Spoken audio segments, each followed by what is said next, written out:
Ooh, gotta keep rolling, baby. You know what time it is. This is Chow's War Avengers, the third final issue.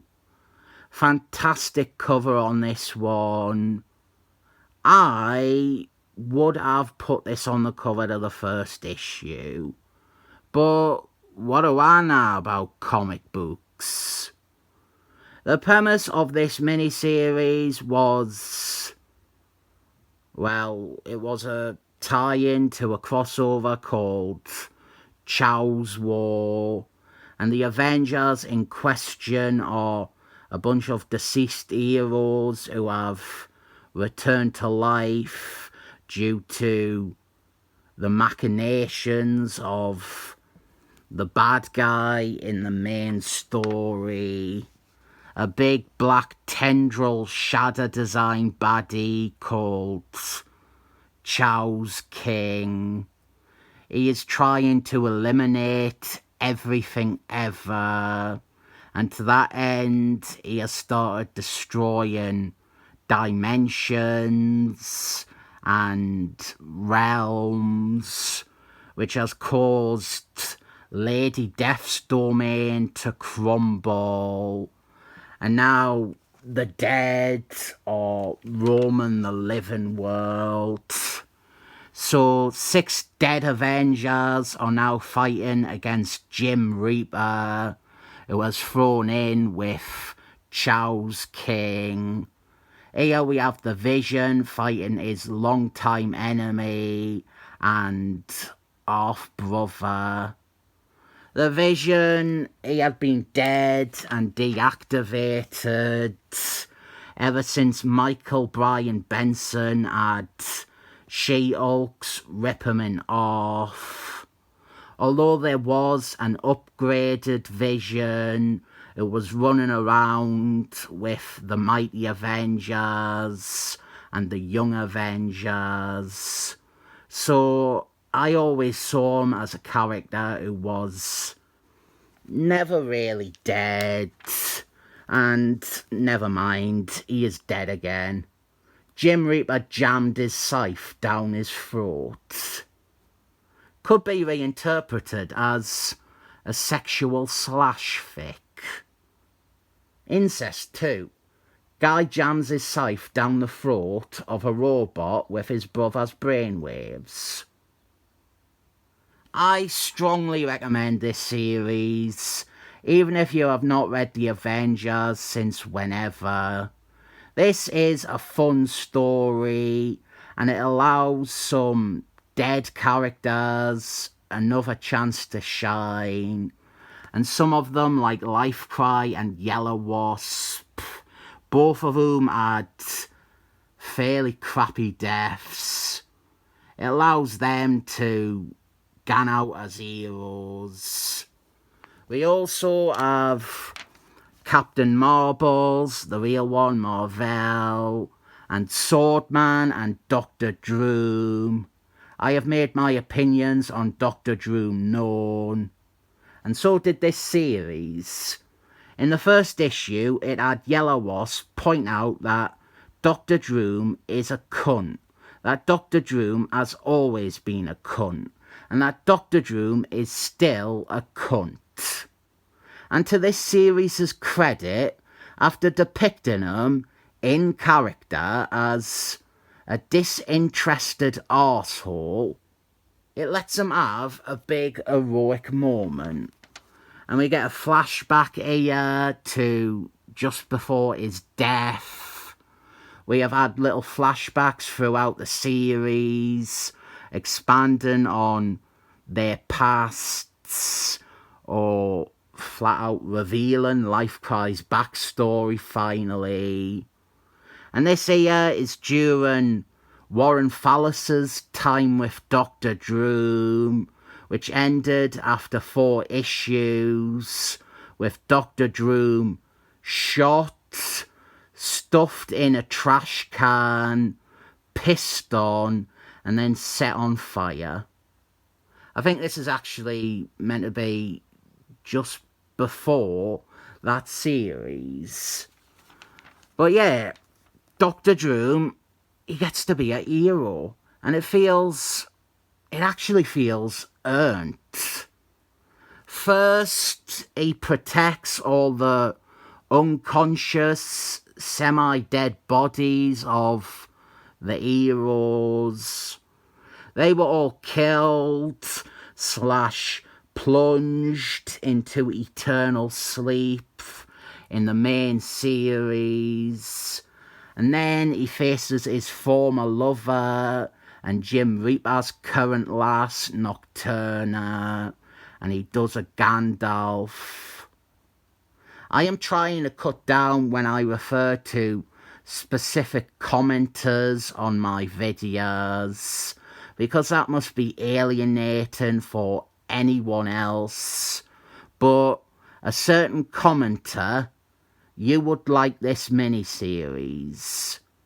Not just for it restoring Dr. Doom to his overweight, bald glory, but I think the overall incorporation of all these characters from different periods of Avengers might also appeal to you.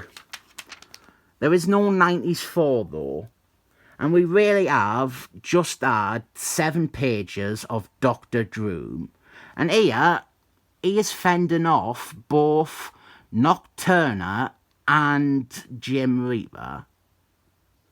And then we have an explanation for why I call a life cry. Captain Marbles, the real one, mar-vell, he bestowed this 90s Avengers character with his cosmic awareness, and so she has become enlightened, and it has resolved her feral, battle fury nature. I am fine with all that, but in the worst bit of writing in the whole thing, this character has decided to rechristen herself Life Cry. Ridiculously bad. I almost didn't want to turn the page because I am recommending this, but I think the fact that all but 2, potentially 3, of these characters are killed would seem like something that you would want an Arganin in, so you didn't get annoyed at Dr. Doom being killed. But notably, he dies showing concern for his teammate. And the one who maybe doesn't die is Life Cry, who I believe Captain Marbles, the real one, mar-vell, I believe his powers might have saved her, or protected her, or healed her, or whatever. The main thing is that... turned the wrong page. 2 of them definitely escape with their lives. Yellow Wasp and Swordman. Sadly, Avengers editor Tom Beevort, he didn't read this series, and he didn't like anyone else making decisions that affect the Avengers, even slightly.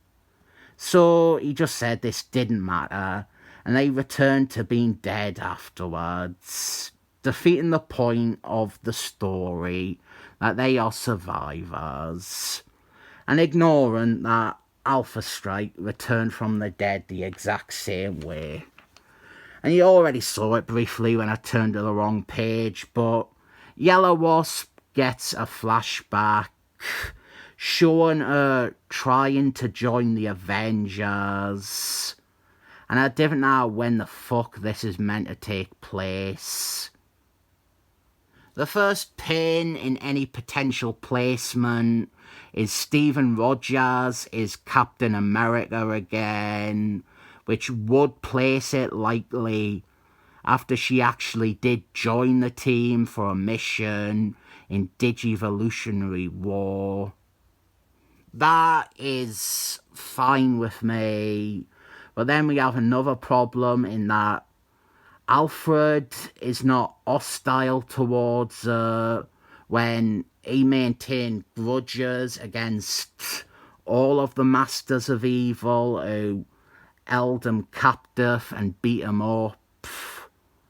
Even Songirl, who wasn't there for that part of the story, she had now to do with the attack on Avengers' house. Yellow Wasp was outright present when they were holding him hostage, but he is totally polite and friendly to her here. It is possible Captain America told them how she surrendered peacefully and then later helped them out, but well, Songirl had been a Thunderball for years, and certainly had proved herself over and over again, and Alfred was still holding it against her.